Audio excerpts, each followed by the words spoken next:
For 2,000 years, one figure has been talked about, painted, and preached about more than almost anyone in history.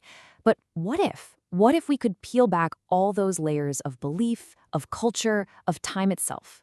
Well, today we're diving into something that's never been done before. The very first attempt to reconstruct the historical Jesus using the power of artificial intelligence. It's the big question, right? The one that's echoed through the centuries, shaping entire civilizations.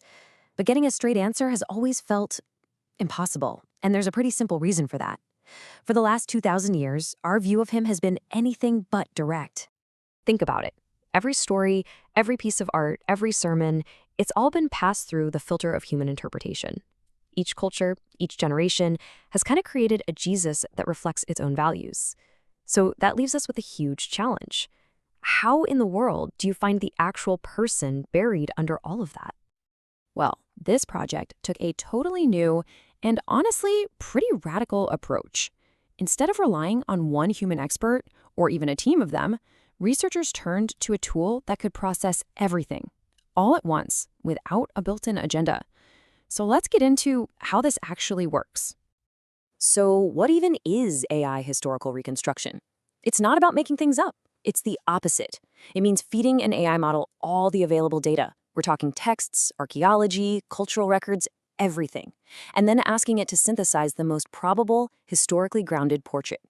Basically, you can think of it as a tool designed specifically to weigh all the evidence impartially, bypassing the very human biases that have clouded our view for centuries. And just look at the sheer amount of data we're talking about here.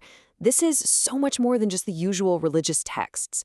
The AI was fed Roman political records from guys like Josephus and Tacitus, the Dead Sea Scrolls, the actual archaeology from Nazareth, even modern psychological studies. It's this massive cross-disciplinary deep dive on a scale that's, well, it's never been possible before now. Okay, so what happens when you pour all of that information into the AI? When you strip away all those layers of interpretation, what do you find underneath? The Reconstruction pointed to 3 huge revelations that really challenge a lot of common assumptions. Let's walk through them.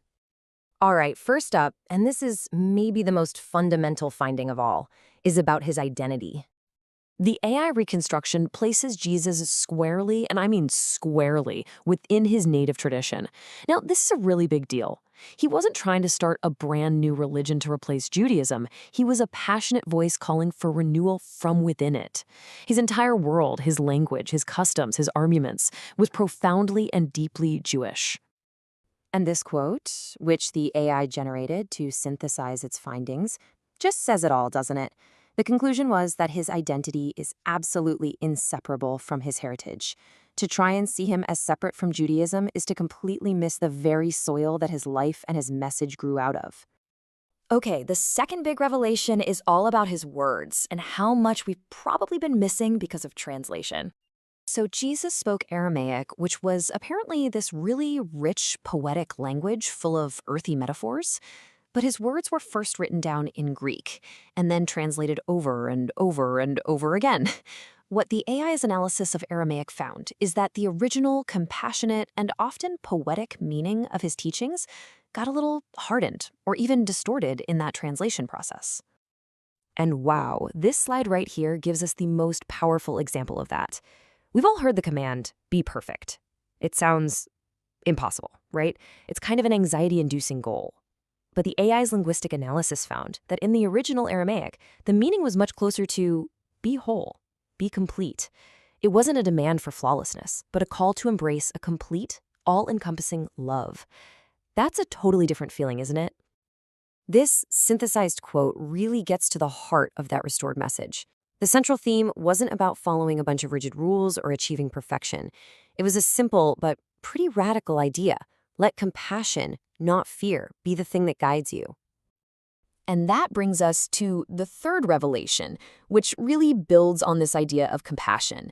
This one's about the nature of his whole movement. Remember, he was living in a world under brutal Roman occupation.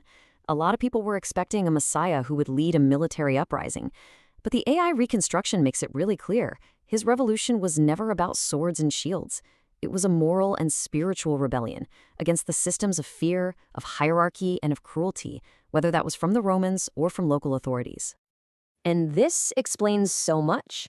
His conflict with the people in power wasn't because he was raising an army, but because his message of radical compassion was a fundamental threat to any system built on power and oppression. As the AI concluded, his execution was the inevitable result of a clash between an empire of force and a movement of the heart. Okay, so we have this more human, more historically grounded picture, a Jewish teacher whose message of compassion sparked a revolution of the heart. But so what? What does that actually mean for us, right here, right now? Why does any of this matter today? I mean, if we really try to look past 2,000 years of dogma and doctrine, what is the core takeaway from this whole Reconstruction? What's the one central idea that can speak to our world today, no matter what you believe? It seems to all boil down to this. This is the timeless unifying principle that the AI identified at the absolute center of everything he taught. It's not a complicated theology. It's a simple but profound truth. The power of compassion is what creates real change, not through force, but from the inside out. And that leaves us with one final and I think really important question. For centuries, Jesus has been an icon, a symbol. This project gives us a glimpse of the person. So if we can start to see the historical man separate from all the layers of myth, what changes? For history, for our culture, and maybe most importantly, for you. That's definitely something worth thinking about.